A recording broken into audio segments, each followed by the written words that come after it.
So what does the data from the Las Vegas Grand Prix uncover? Exactly how much faster was Verstappen than Norris? What about Norris versus Piastri? And just how much was Norris having to lift and coast to try and protect his floor towards the end of the race?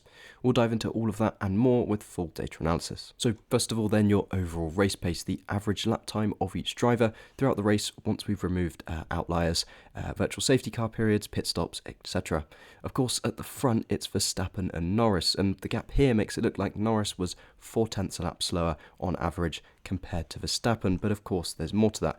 Norris had to back off at the end, and that cost him about 15 seconds, which on here, if that hadn't happened, the gap would look more like 1/10 between Verstappen and Norris. But, of course, the reason that Norris had to back off is because the car was running too low, it hit the ground too much. The car was running too low, so it was producing more downforce than had they have had a legal car, to be honest. If they wanted that plank wear to be legal and not get disqualified, the car would have had to have been raised. And it would have been slower. So, of course, we can't say that Norris should have actually only been a tenth slower. If the car was legal, that McLaren would have been much more than a tenth slower. Also, let's not forget just how much pace Verstappen had. When Norris was still pushing and he initially got past Russell, the pace Verstappen was able to release did just show that he was managing until then.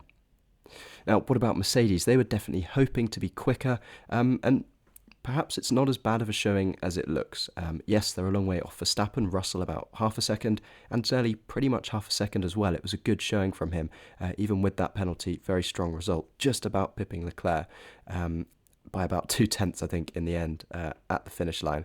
But what I will point out is that the Mercedes really wasn't that far off the McLaren in raw pace, and the Mercedes guys also spent a lot longer in traffic, sat behind other cars compared to Norris. So overall, it was a pretty decent showing for them, although they still obviously were a notable way behind Verstappen.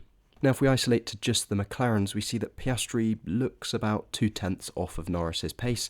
And yes, he was behind other cars a lot more. He was in the mix, starting further back as well.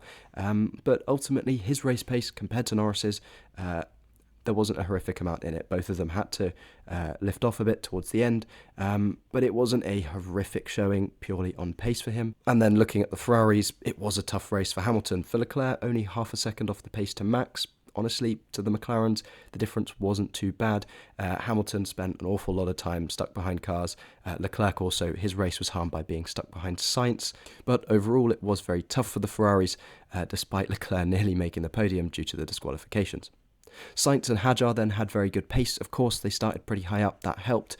The difference between Hadjar and Lawson probably isn't actually half a second of race pace. That is likely somewhat traffic related, but still very good showing from both of them, and also not too bad from Hülkenberg.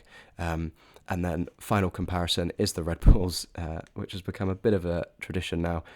It was 1.2 seconds between Tsunoda and Verstappen, for anyone wondering, despite Tsunoda having an extra set of tyres, although that didn't really help him. That pit stop was very early on, so yeah, it was a second between those two. And then moving down to the fastest lap leaderboard, again, another indication that Verstappen had pace in pocket.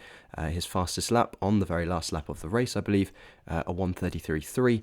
The closest non-Verstappen lap to that was a 1:33.9 from Norris. That's 0.6 back. Antonelli also 0.6 back from that. And we see, a good half at least of these 20 fastest laps of the whole race were put in by Max. Even some of these making it onto the leaderboard on lap 37, even when the fuel would have been higher compared to Norris up here. These are looking like more lap 40, lap 47. So very impressive from him. Also good showing from Mercedes. Antonelli putting in some good laps here, despite running pretty much the whole race on that hard tyre. Moving down to consistency, the kind of outstanding performer here was actually Russell. Hadjar and Sainz also doing an incredibly good job, and both Red Bull drivers very similar and towards the lower end. This is standard deviation, so the lower bar means a more consistent driver.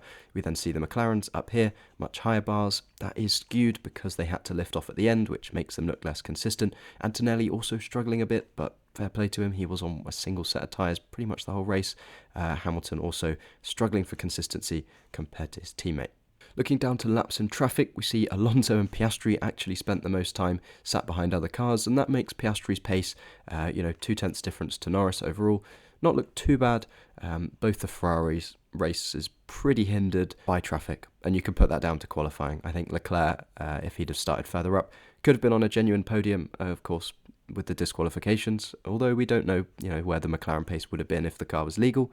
And then Russell and Antonelli, a bit of traffic for both of them. Norris, the driver with the least traffic throughout the race. And now just for a quick look at tyre wear, it was generally pretty low deg, with that hard tyre seemingly the best, and these are the laps on the hard tyre for Norris, Russell, Leclerc and Verstappen. These are fuel adjusted, so they aim to show how the driver's lap times change just due to the pace of the car, due to the tyres, how the driver's managing, not due to the fuel burning off.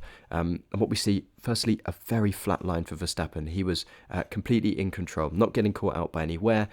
Also his pace, he was able to respond where he needed to. We saw to the end of his stint, he responded here.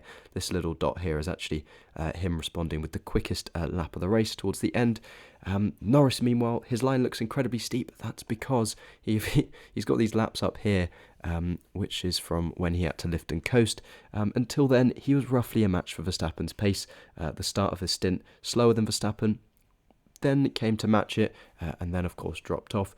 Russell, not particularly special in terms of tyre wear. Also the same with Leclerc. They weren't so in control of their pace as Verstappen. And then finally on tyres, I just wanted to bring in Antonelli because it shows just how good that hard tyre was. He was pretty much on it the whole race. We see, of course, his lap times start a bit slower, combination of both traffic and also needing to bring those in slowly, especially if he knew he could potentially be on them for as long as he was. You see here, like, nearly 50 laps. But what we actually see is this makes his tyre wear look negative. Now, that doesn't actually mean that his tyres are in better condition at the end, but what it does mean is that when he needed to push, which was towards the end, because he had that 5-second penalty, of course, that was going to drop him back if he didn't pull out the gap, when he needed to do that, the tyres were there for him. Of course, that was partly because he managed at the start, but it shows that the hard tyre was durable enough. It was generally the quicker tyre. If the teams were allowed to, they would have actually just run 2 hard tyres through the race, and that does make sense when you look at this data. And now for a little bit of specific telemetry analysis. This is Norris's lap 41 versus his lap 49. So 41 he was still pushing to try and catch up to Verstappen, and then 49 he'd been told to lift and coast. The team had finally realised they were in trouble with the plank wear, and you see it straight away. I mean, when you look at this speed trace, the speed around the lap, we see straight away here into turn 5, massive reduction. So the dotted line is, of course, towards the end of the race, lap 49. The solid line is what he did on lap 41. So even though a bit of fuel is burnt off, he should be a little bit quicker. Absolutely massive, the difference in speed there. And we see this lift off. So if we look at the throttle trace for that point of the lap, he lifts off 200 metres before the braking zone. Then if we look at the brake application too, we see his dotted line here. He's actually still braked earlier, possibly braking earlier and softer to keep the car more stable, stop it hitting the ground so much. And yeah, this really ruined the end of his race, the pace there. We see here, for example, on the speed trace through turns 10, 11, without having to lift, he is doing 304 kilometers an hour. At the end, he was doing only 264 kilometers an hour. So 40 kilometers an hour just taken off there through having to manage, and it did really hurt him. And then final thing on the telemetry was actually to go all the way back to lap 1. We saw Bortoleto steam down the inside and take out a couple of drivers. If we look here at the brake trace, so this is literally the first corner of the first lap. If we isolate that, we see this is where Stroll braked, this is where Hamilton braked, this is where Bortoleto braked. I mean, pretty inexcusable, that, to be honest. Bortoleto did actually lift off earlier than these guys. If we zoom in over here, when the lift-off phase happened, you see here, he does actually come off the throttle, but that doesn't slow him down that much. And then ultimately braking about 50 metres too late to cause that collision. So pretty indefensible there. So finally then, I will leave you with the pit stop data. It's actually Tsunoda had the fastest total in-pit time, so that's maximising the pit stop braking phase and also the launch out of the box, as well as, of course, the pit cruise times. But the fastest team in the pits overall was actually Aston Martin, followed by McLaren, and then Red Bull. McLaren losing about 0.2 on average to Aston Martin. Mercedes back here about 0.4.